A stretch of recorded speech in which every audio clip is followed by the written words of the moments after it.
Hi friends, welcome to அழகான சமையலறை. இன்றைக்கி நம்ம ஒரு கப் ரவையும் 2 உருளைக்கிழங்கையும் வச்சு ரொம்ப சூப்பரான ஈவினிங் ஸ்நாக்ஸ் ரொம்ப கிறிஸ்பியாக செய்ய போகிறோம் ஃப்ரெண்ட்ஸ். வாங்க எப்படி செய்கிறதுன்னு பார்க்கலாம். அதுக்கு ஒரு கப் ரவை எடுத்திருக்கேன். அதை நல்லா ஃபைன் பவுடராக அரைச்சிட்டு வந்துடலாம்.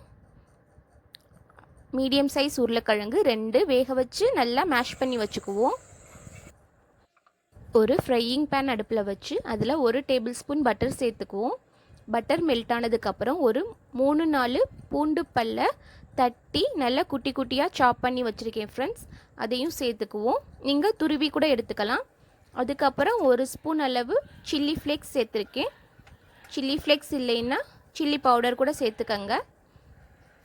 1 ஸ்பூன் சீரகம்.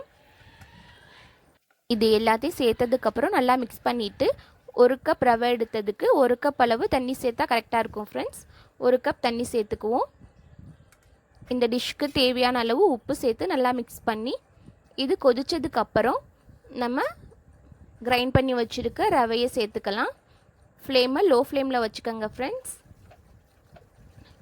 இந்தளவுக்கு நல்லா கெட்டியாக வந்துடும். ரவையும் நல்லா வெந்து வந்துடும் ஃப்ரெண்ட்ஸ். அதுக்கப்புறம் நம்ம மேஷ் பண்ணி வச்சுருக்க பொட்டேட்டோஸை சேர்த்துக்கலாம். மேஷ் பண்ண முடியலைன்னா துருவி கூட எடுத்துக்கோங்க ஃப்ரெண்ட்ஸ். நல்லா மேஷ் பண்ணிடணும். அதுக்கப்புறம் ரவையோடு நல்லா கலக்கிற அளவுக்கு நல்லா மிக்ஸ் பண்ணிடலாம். ஃப்ளேம் லோ ஃப்ளேமில் தான் ஃப்ரெண்ட்ஸ் இருக்குது. நல்லா மிக்ஸ் பண்ணதுக்கப்புறம் ஃப்ளேம் ஆஃப் பண்ணிவிட்டு ஒரு 2 மினிட்ஸ் ஆற விட்டு அதுக்கப்புறம் 2 டேபிள் ஸ்பூன் கார்ன்ஃப்ளவர் சேர்த்துக்கலாம். கொஞ்சமாக கொத்தமல்லி தழை பொடியாக நறுக்குனது சேர்த்துருக்கேன். எல்லாத்தையும் சேர்த்து நல்லா மிக்ஸ் பண்ணி சப்பாத்தி மாவு பதத்துக்கு பிசைஞ்சு எடுத்துருவோம் ஃப்ரெண்ட்ஸ். கையில் ஒட்டுற மாதிரி இருந்தால் கொஞ்சமாக எண்ணெய் சேர்த்துக்கங்க. இப்போ பாருங்கள், நல்லா பிசைஞ்சு எடுத்து 3 பால்ஸாக பிரித்து வச்சுருக்கேன்.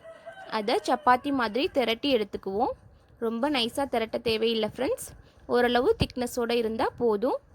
இந்த மாதிரி திரட்டினதுக்கு அப்புறம் 2 அடுத்தடுத்த சைஸில் உள்ள மூடிகள் எடுத்துக்கங்க ஃப்ரெண்ட்ஸ். எடுத்து நான் செய்கிற மாதிரி செஞ்சுக்கங்க. இந்த மாதிரி உள்ளே வச்சு எடுத்துட்டோம்னா நம்மளுக்கு அழகான ரிங் ஷேப் கிடச்சிரும். பாருங்கள், இந்த மாதிரி இது மாதிரி எல்லாத்தையும் செஞ்சு எடுத்துக்கலாம். உள்ள ரவுண்டையும் அப்படியே பொரிச்சாலும் நல்லா சாப்பிட்றதுக்கு ரொம்பவே டேஸ்ட்டாக இருக்கும் ஃப்ரெண்ட்ஸ். இதே மாதிரி எல்லாத்தையும் செஞ்சு எடுத்ததுக்கப்புறம் ஆயில் ஹீட் பண்ணி ஆயிலில் சேர்த்து பொரித்து எடுத்துடலாம் ஃப்ரெண்ட்ஸ். ஃப்ளேமை லோ ஃப்ளேமில் வச்சு 2 பக்கமும் நல்லா கிறிஸ்பாகிற வரையும் வேக வச்சு எடுத்துக்கலாம். ஈவினிங் டைமில் இந்த மாதிரி ஸ்நாக்ஸ் செஞ்சு கொடுத்தீங்கன்னா கிட்ஸ்லாம் ரொம்பவே விரும்பி சாப்பிடுவாங்க ஃப்ரெண்ட்ஸ். இது நல்ல கிறிஸ்பாக டேஸ்ட்டாகவும் இருக்கும். பொட்டேட்டோ, கார்லிக் எல்லாத்தோட ஃப்ளேவரும் ரொம்ப சூப்பராக இருக்கும் ஃப்ரெண்ட்ஸ். பாருங்க, இதை நான் சாப்பிட்டு காமிக்கிறேன் எவ்வளோ கிறிஸ்பாக இருக்குன்னு. இதை கெச்சப்போட வச்சு சாப்பிட்றதுக்கு ரொம்பவே சூப்பராக இருக்கும்.